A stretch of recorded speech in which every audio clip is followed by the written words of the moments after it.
Hey, what's going on, guys? It's Brick. Welcome back to the channel. Today I'm going to be going over a little bit of tips, things you're going to need to know about Tarkov to get yourself rolling in it. So I'm going to be displaying all my traders as level 1 traders just to give you a general understanding of what they do sell to you. So we're going to start off with Prapper here, and he's going to sell you anything like ammunition, some guns, grenades, magazines, and miscellaneous weapon attachments, things like suppressors later on that you're going to end up running into. As you can see, as you level him up, he gets quite the extensive inventory that you get to pick from. And quite honestly, he's one of my favorite vendors just because he does have really good ammo and really high-end weaponry that you can buy from him later on in the game. So then we're going to move on over to the Therapist. What she sells you is mainly just like your medication. She's extremely important. She's going to sell you things like bandages, painkillers, some water to keep yourself hydrated because you can die from dehydration in this game. So then as you can see, as you slowly begin to level her up, she's going to start to sell you better medication, better cases, things like that, which as you can see are sold in a different currency. Those are actually euros, and I'll show you where to get those right now. We're going to hop on over to Skier. And then I'm just going to display him as level 1 for now. I believe you can unlock the purchase for euros at level 2 right here. It's 114 rubles per euro. So it's a decent trade-off. And then as you can see, he sells a lot of different shotgun barrels. That absolutely floods his inventory. I find it a little bit annoying that those are all up top. But anyways, as you can see, he sells a lot of different weapon attachments, things like that are going to be good for a variety of different weapons. Your AKs, your M4s, your VSSs, all of the above. And then he also will sell you some decently middle grade weaponry, things like that. And then as you can see later on, he begins to sell you the DVL-10, which is a really nice sniper rifle that you're going to be able to get your hands on. So then moving over to Peacekeeper.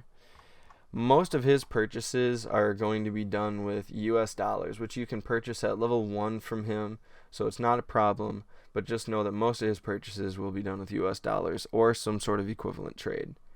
But he's a huge like American weapon M4 dealer, things like that. He sells a lot of decently high-end stuff for your guns, and he sells you different things like body armor, really high-end helmets, bunch of cool different mags. This is mainly just a lot of aesthetic purposes because obviously there's different things that'll function the same. But then down here, this is the cool part. He sells you a lot of really cool weapons. Some of them are up for trade for things like gold chains, dog tags from other players, but mainly these are all really hard hitting, really good armor pen weapons. So I like to spend a lot of money here with him personally. So then we're going to move on over to Mechanic. So looking at Mechanic, I consider him to be an exotic dealer. He accepts a various amount of currencies. He accepts rubles, he accepts euros, he accepts Bitcoin even, which are in the game, which you're going to see things to trade for like this fort armor, the 6B43-6A. It's going to be the best armor in the game currently. I believe we're getting some better armor in a future patch in 0.11, but I'm not entirely sure about that. So then looking down here, he's going to sell you these cool little Glock pistols, which I love. They're extremely accurate. They don't have a lot of recoil. Whatever. This isn't a video about the Glocks. So a lot of his trades are going to be for things like Bitcoins down here. He trades you very high-end, really nice weaponry that's extremely modded out. And then as you can see down here, he sells you some really cool looking exotic guns. Like these are different variants of the same gun actually, which is pretty cool. But then down here, I don't know if they're ever going to change this because it's actually a really good trade currently. If you have a spare Bitcoin, I would at least trade this once because right now it is currently the only place to get that 50-round drum mag for the SA-58. So then moving on over to Ragman. Ragman, he's going to be like your overall equipment dealer. He's going to sell you things like your backpacks, your standard body armor, chest rigs, face covers, anything to help you be more concealed and armored up during the raid. And then these I really stress. It's all depending on what you really like, because some people hate these contacts, which is going to be your like immediate thing you can buy at a level 2 for Ragman, which is pretty easy to get to, are your contacts. And those are going to help you hear things that are really far away. and that'll come in handy later on in the video when I talk about what you need for like combat, things like that. We'll get into it later. So then moving on over to Fence. He's kind of a weird vendor. He's fed by the community. He's basically like your middleman between buying things from other players currently until we get something like the flea market, which should be coming here very shortly. I don't know if it's coming in this next wipe that we're getting in 2 to 3 weeks, or if we're going to be seeing that with point 11. I'm not entirely sure where that's going to be sitting, but anyways, Fence, he sells you things that other players sell to Fence, which I will say only sell to Fence if you absolutely have to, because as you can see, I have some decent Ford armor down here. He only wants to give me 40,000 for Ford armor that has 68. That's absolute shit. He's ripping you off.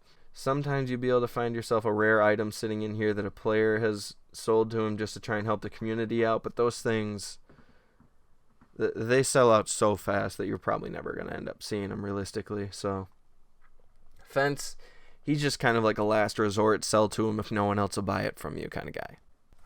So now we're going to be moving on to map knowledge.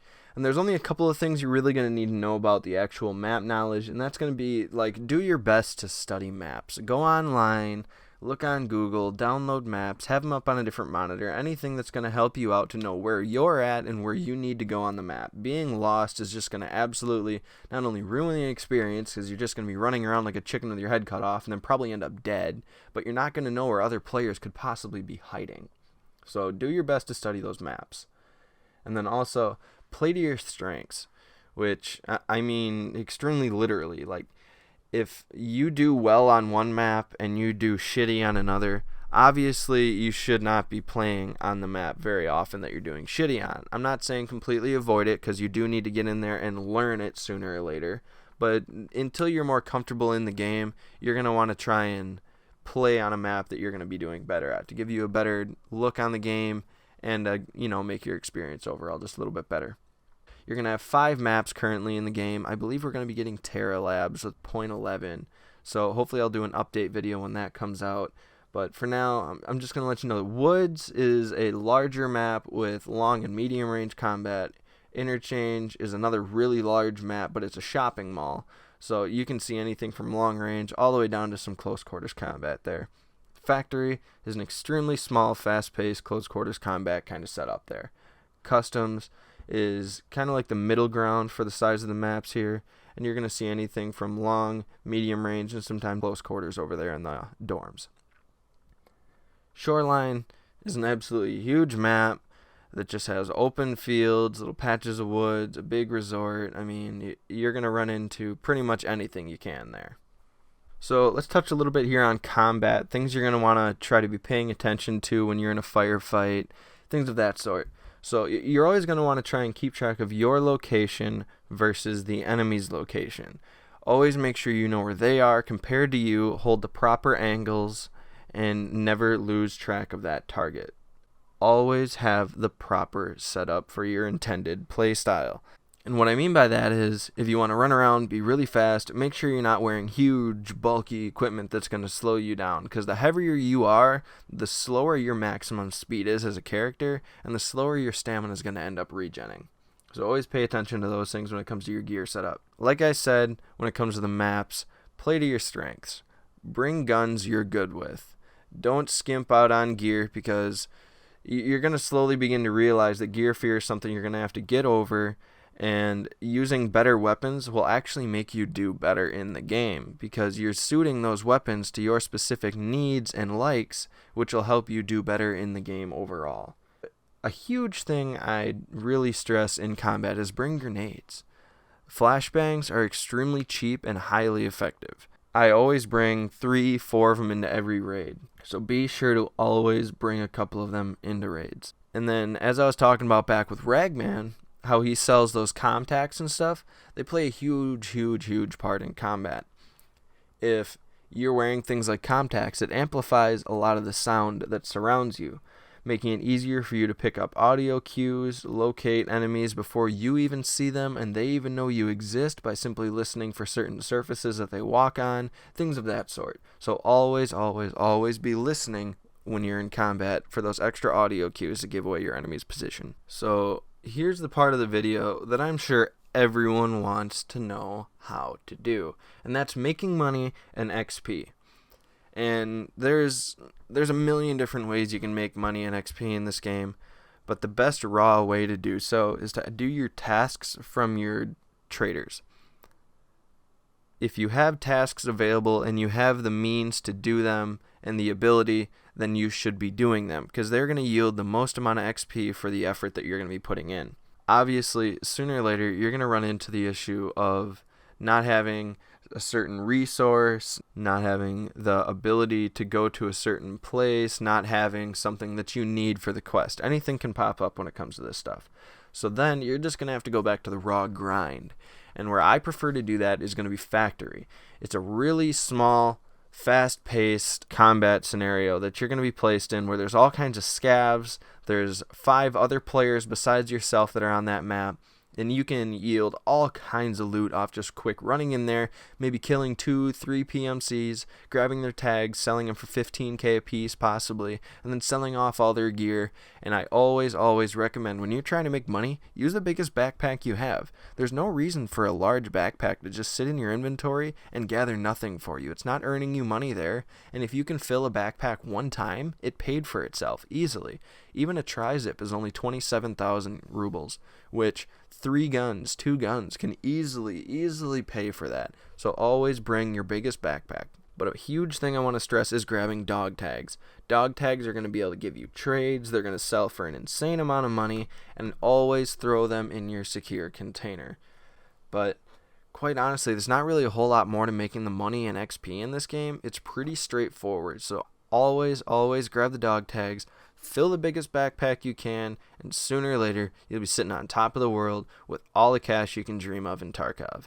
Hey guys, it's Brick again. I just want to say thanks for watching the video. Let me know what you think of it in the comment section down below. Give me a like if I earned it, and subscribe to know when the next video is coming out. But until next time guys, later.